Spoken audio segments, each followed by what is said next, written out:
역사상 가장 치명적인 매력을 가졌다고 알려진 한 여인의 이름, 바로 클레오파트라입니다. 그녀의 이름 앞에는 언제나 세상을 정복한 두 로마 영웅, 카이사르와 안토니우스가 함께 따라붙곤 하죠. 그래서일까요? 우리는 종종 그녀를 권력을 위해 남자를 이용한 희대의 요부로 기억하거나 혹은 비극적인 사랑의 주인공으로만 생각하는 경향이 있습니다. 하지만 과연 그것이 그녀의 전부였을까요? 화려한 스캔들 뒤에 가려진 채 거대한 로마의 야망에 맞서 꺼져가는 왕국의 불씨를 되살리려 했던 한 군주의 고뇌는 우리가 놓치고 있는 진짜 이야기일지 모릅니다. 오늘 우리는 한 여인이자 마지막 파라오였던 그녀가 자신의 운명과 나라를 지키기 위해 걸었던 그 위험하고도 외로운 길을 함께 따라가 보려 합니다. 이야기의 시작은 기원전 51년 혼란의 그림자가 짙게 들이운 이집트의 알렉산드리아로 거슬러 올라갑니다. 아버지의 뒤를 이어 파라오의 자리에 오른 클레오파트라였지만 그녀의 나이는 고작 18살에 불과했습니다. 심지어 당시 이집트의 법에 따라 남동생인 프톨레마이오스 13세와 공동으로 왕국을 통치해야만 했죠. 문제는 이 어린 남동생의 뒤에서 막강한 권력을 휘두르던 신하들이 그녀를 끊임없이 위협했다는 점입니다. 그들은 허수아비 왕을 내세워 국정을 농단했고 정통 계승자였던 클레오파트라를 권력의 중심에서 밀어내기 위해 온갖 모략을 일삼았습니다. 결국 그녀는 자신의 왕국에서 쫓겨나 시리아로 망명을 떠나야 하는 비참한 신세가 되고 말았죠. 설상가상으로 당시 이집트는 더 이상 과거의 영광을 누리던 독립적인 강대국이 아니었습니다. 지중해의 패권을 장악한 거대한 로마 공화국이라는 그림자가 나일강 유역을 서서히 집어삼키고 있던 바로 그 시절이었죠.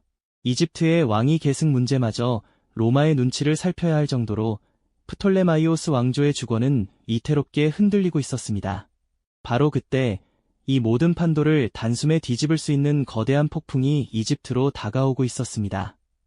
로마의 내전을 승리로 이끈 절대 권력자 율리우스 카이사르가 그의 숙적 폼페이우스를 추격하며 알렉산드리아에 도착한 것입니다. 클레오파트라에게는 이것이 다시는 오지 않을 절호의 기회이자 모든 것을 걸어야만 하는 마지막 도박이었죠. 남동생을 등에 업은 세력들은 폼페이우스의 목을 바쳐 카이사르의 환심을 사려 했지만 이는 오히려 카이사르의 분노를 사는 최악의 실책이 되고 말았습니다. 로마의 위대한 장군을 멋대로 살해한 것에 대한 책임을 묻겠다며 카이사르는 이집트의 내전에 직접 개입하기 시작합니다. 이제 이집트의 운명은 온전히 카이사르의 손에 달리게 된 셈이죠. 그 순간 쫓겨난 여왕 클레오파트라는 누구도 상상하지 못했던 가장 대담한 승부수를 던집니다. 그녀는 자신의 존재를 알리기 위해 그리고 카이사르라는 인물을 직접 마주하기 위해 값비싼 양탄자 속에 몸을 숨긴 채 몰래 그의 막사로 잠입하는 방법을 택했습니다.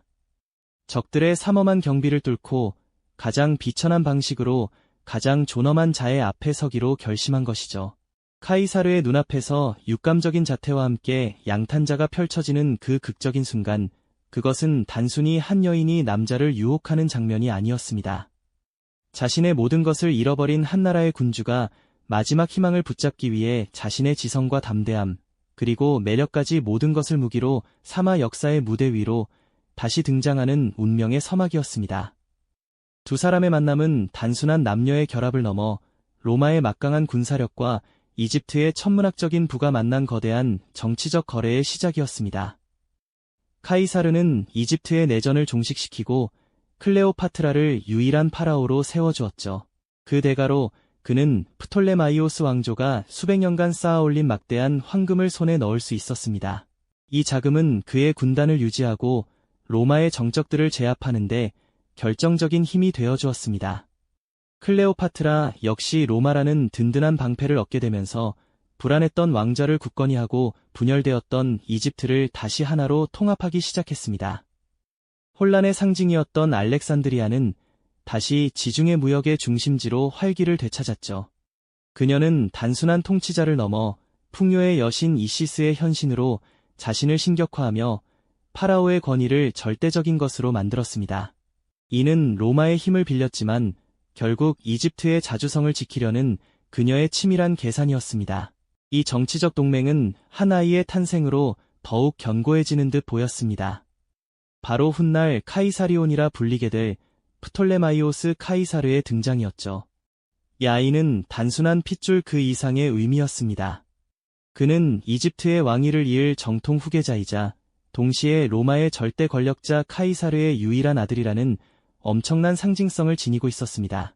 클레오파트라는 아들을 통해 두 세계를 잇는 새로운 왕조를 꿈꿨을지도 모릅니다. 기원전 46년 클레오파트라는 아들 카이사리온과 함께 로마를 방문합니다.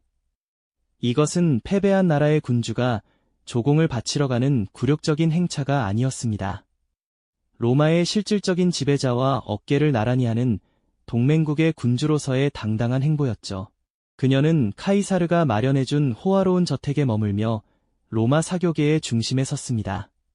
그녀의 이국적인 매력과 뛰어난 지성은 수많은 로마 귀족들을 매료시켰지만 동시에 공화정의 가치를 신봉하는 원로원 의원들에게는 깊은 불안감을 심어주었습니다. 그들의 눈에 비친 클레오파트라는 로마의 영웅을 타락시키는 동방의 요부이자 공화정을 무너뜨리고 왕정을 세우려는 카이사르의 야심을 부추기는 위험한 존재였던 겁니다. 특히 카이사르가 그녀의 황금상을 자신이 숭배하는 비너스 여신상 옆에 세웠을 때 로마인들의 분노와 의심은 극에 달했습니다. 살아있는 인간, 그것도 외국 여왕을 신전에 드린다는 것은 로마의 전통을 정면으로 부정하는 행위였으니까요. 클레오파트라는 로마에서 권력의 정점을 맛보는 동시에 그 권력이 얼마나 위태로운 기반 위에 서 있는지를 온몸으로 체감하고 있었습니다. 그녀의 운명은 오직 카이사르 한 사람에게 모든 것을 의존하고 있었던 셈이죠. 그리고 바로 그 순간 역사의 흐름을 송두리째 바꿔놓는 비극적인 사건이 터지고 맙니다. 기원전 44년 3월 15일 율리우스 카이사르가 원로원 회의장에서 암살당했다는 소식이 전해진 것입니다. 이 끔찍한 소식은 로마에 머물고 있던 클레오파트라에게는 그야말로 청천벽력과도 같았습니다. 그녀의 가장 강력한 보호막이자 그녀와 아들의 미래를 보장해줄 유일한 존재가 한순간에 사라져버린 것이죠. 카이사르의 죽음은 단순히 한 남자의 죽음이 아니었습니다. 그것은 클레오파트라가 쌓아올린 모든 것, 이집트의 안정과 그녀의 왕좌, 그리고 아들 카이사리온의 미래까지 한꺼번에 무너뜨리는 거대한 위기의 시작을 의미했습니다. 로마는 다시 극심한 권력투쟁이 소용돌이 속으로 빠져들었고 카이사르의 연인이었던 이집트의 여왕과 그의 아들은 이제 가장 위험하고 껄끄러운 존재가 되어버렸습니다. 더 이상 로마는 안전한 곳이 아니었습니다. 클레오파트라는 서둘러 로마를 떠나 이집트로 돌아가야만 했습니다. 희망과 야망을 품고 밟았던 로마의 땅을 이제는 불안과 절망 속에서 도망치듯 빠져나와야 하는 신세가 된 것이죠. 화려했던 로마에서의 시간은 한낮 꿈처럼 사라지고 그녀의 앞에는 다시 한번 거친 운명의 파도가 몰아치고 있었습니다. 홀로 남겨진 여왕은 이제 모든 것을 처음부터 다시 시작해야만 했습니다. 카이사르라는 거대한 태양이 사라진 로마의 하늘 아래 그녀는 과연 이집트와 자신의 아들 그리고 스스로의 운명을 어떻게 지켜낼 수 있었을까요? 그녀의 두 번째 승부수가 조용히 준비되고 있었습니다. 로마의 권력은 이제 하나의 태양이 아닌 세 개의 별로 나뉘어 하늘을 지배하기 시작했습니다. 바로 옥타비아누스, 레피두스, 그리고 마르쿠스 안토니우스가 이끄는 삼두정치의 시대가 열린 것이죠. 카이사르의 가장 유능한 부관이었던 안토니우스는 로마의 동방속주를 다스리게 되었고 자연스럽게 이집트의 여왕 클레오파트라와 마주하게 되었습니다. 그는 동방원정의 자금 지원을 논의하겠다며 그녀를 타르수스로 소환했는데요. 아마도 머리를 조아리며 나타날 한나라의 여왕을 상상했을 겁니다. 하지만 그의 눈앞에 펼쳐진 광경은 로마 최고의 권력자조차 상상할 수 있는 범주를 아득히 뛰어넘는 것이었습니다. 클레오파트라는 패배자의 모습이 아닌 세상을 지배하는 여신의 모습으로 나타났기 때문이죠. 그녀는 마치 사랑의 여신 비너스가 강림한 듯 자줏빛 돛을 단 황금빛 배를 타고 나타났습니다. 향기로운 연기가 강가를 뒤덮고 아름다운 시녀들이 피리와 하프를 연주하는 그 모습은 단순한 등장이 아니었습니다. 그것은 권력과 매혹이 무엇인지 온몸으로 보여주는 하나의 거대한 연극이었고 안토니우스는 그 첫 장면부터 완전히 압도당하고 말았습니다. 그날 이후 안토니우스는 그녀에게 완전히 빠져들었습니다. 두 사람은 이집트의 알렉산드리아에서 흉내낼 수 없는 삶을 사는 사람들이라는 모임을 만들어 매일 밤 상상을 초월하는 호화로운 연애를 열었죠. 이들의 관계는 단순한 연인을 넘어 로마의 군사력과 이집트의 경제력이 결합된 강력한 정치적 동맹으로 발전했습니다. 클레오파트라는 안토니우스를 통해 로마의 위협으로부터 이집트를 지키고 잃어버렸던 영토까지 되찾으며 다시 한번 프톨레마이오스 왕조의 영광을 재현하는 듯 보였습니다. 문제는 이들의 관계가 깊어질수록 로마의 시선은 얼음장처럼 차갑게 식어갔다는 점입니다. 특히 카이사르의 정식 후계자를 자처한 냉철한 전략가 옥타비아누스는 이 상황을 절호의 기회로 여겼죠. 그는 안토니우스를 로마의 전통과 가치를 저버리고 동방의 사악한 마녀에게 빠져버린 타락한 인물로 묘사하며 로마 시민들의 분노를 자극하는 정치적 공세를 퍼붓기 시작했습니다. 클레오파트라를 향한 로마의 비난은 단순한 비난을 넘어 그녀를 로마의 가장 위험한 적으로 규정하는 여론전으로 번져나갔습니다. 안타깝게도 안토니우스는 옥타비아누스의 이런 계산적인 공격에 감정적으로 대응하며 점점 더 클레오파트라에게 의존하게 되었습니다. 그는 심지어 로마의 정식 아내였던 옥타비아누스의 누이 옥타비아와 이혼하고 클레오파트라와 결혼했으며 로마의 동방 영토를 그녀와 그녀의 아이들에게 나누어주는 알렉산드리아의 기증을 선포하기에 이릅니다. 이는 로마인들에게는 용납할 수 없는 배신 행위이자 이집트의 여왕에게 로마를 팔아넘기는 매국 행위로 비춰졌습니다. 이제 로마는 두 개의 태양을 용납할 수 없는 지경에 이르렀습니다. 옥타비아누스는 마침내 로마 원로원을 설득해 클레오파트라에게 전쟁을 선포했고 이것은 곧 안토니우스와의 피할 수 없는 내전의 시작을 의미했죠. 사랑과 야망, 그리고 오해가 뒤섞인 이들의 관계는 이제 두 제국의 운명을 건 거대한 전쟁의 서곡이 되고 말았습니다. 지중해의 푸른 물결 위로 역사의 가장 거대한 해전이 될 악티움의 그림자가 서서히 들이우고 있었습니다. 마침내 기원전 31년 9월 2일 그리스 서쪽 악티움 앞바다에서 로마의 운명을 결정지을 거대한 함대가 마주하게 됩니다.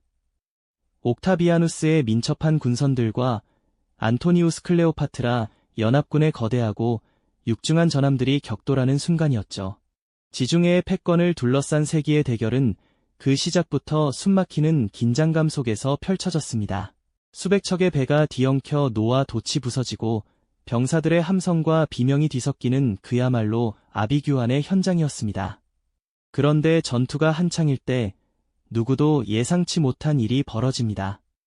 클레오파트라가 자신의 함대 60척을 이끌고 갑자기 전장을 이탈하기 시작한 겁니다. 이것이 과연 패배를 직감한 도주였을까요? 아니면 전쟁 자금을 지키기 위한 최후의 전략적 후퇴였을까요? 문제는 그 다음이었습니다. 그녀의 움직임을 본 안토니우스가 마치 홀린 듯 지휘하던 함대를 내버려 둔 채 클레오파트라의 뒤를 따랐다는 사실입니다. 로마 최고의 장군이라 불리던 남자의 믿을 수 없는 선택이었죠. 지휘관을 잃은 연합함대는 순식간에 무너져 내렸습니다.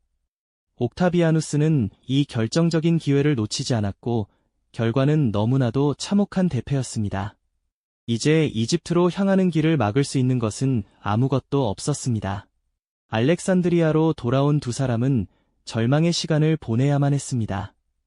한때 세상을 호령했던 안토니우스는 모든 것을 잃고 폐인처럼 무너져 내렸고 클레오파트라는 다가올 파멸을 직감하며 마지막까지 외교적 해법을 찾아보려 애썼습니다.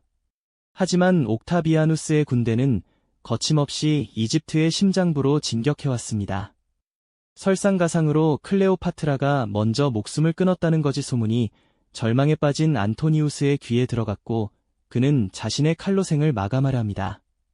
치명상을 입은 채 연인의 품으로 옮겨진 그는 그녀의 품에 안겨서야 비로소 마지막 숨을 거두게 되죠. 사랑했던 남자마저 허망하게 떠나보낸 클레오파트라에게는 이제 정말 아무것도 남지 않은 것처럼 보였습니다. 모든 것을 잃은 여왕은 마침내 승리자 옥타비아누스와 마주하게 됩니다. 옥타비아누스는 그녀를 산채로 로마로 끌고 가 자신의 승리를 과시하는 개선식의 가장 화려한 전리품으로 삼을 계획이었죠. 클레오파트라는 그 굴욕적인 미래를 받아들일 수 없었습니다. 그녀는 마지막까지 여왕으로서의 존엄을 지키기로 결심합니다. 옥타비아누스와의 협상이 결렬되자 그녀는 조용히 자신의 마지막을 준비하기 시작했습니다. 그녀는 가장 화려한 옷을 입고 왕좌에 앉아 충성스러운 시녀들과 함께 최후의 순간을 맞이합니다. 무화과 바구니에 숨겨들여온 독사, 코브라에게 자신의 팔을 내어주는 방식을 택한 것이죠. 이는 파라오의 신성함과 영생을 상징하는 의식이기도 했습니다. 그녀는 로마의 포로가 되어 수치를 당하는 대신 이집트의 마지막 파라오로서 스스로 신이 되는 길을 선택한 겁니다. 그녀의 죽음으로 프톨레마이오스 왕조는 300년의 역사를 마감했고 이집트는 로마의 일개속주로 전락하고 말았습니다. 한때 지중해 세계를 뒤흔들었던 위대한 여왕의 삶은 그렇게 비극적인 막을 내렸습니다. 하지만 그녀의 이야기는 패배로 끝나지 않았습니다. 자신의 운명을 스스로 결정한 마지막 선택은 그녀를 단순한 패배자가 아닌 영원한 전설로 만들었으니까요. 수천 년이 흐른 지금까지도 사람들은 그녀의 삶을 이야기하고 그녀의 선택에 대해 끊임없이 질문을 던지고 있습니다. 그녀는 과연 로마의 적이었을까요? 아니면 자신의 왕국을 지키려 한 마지막 수호자였을까요? 클레오파트라의 죽음은 한 시대의 종말을 고하는 동시에 로마라는 거대한 제국이 본격적으로 역사의 중심에 서게 되는 서막이기도 했습니다. 이집트의 태양은 졌지만 로마의 시대는 이제 막 떠오르고 있었던 겁니다.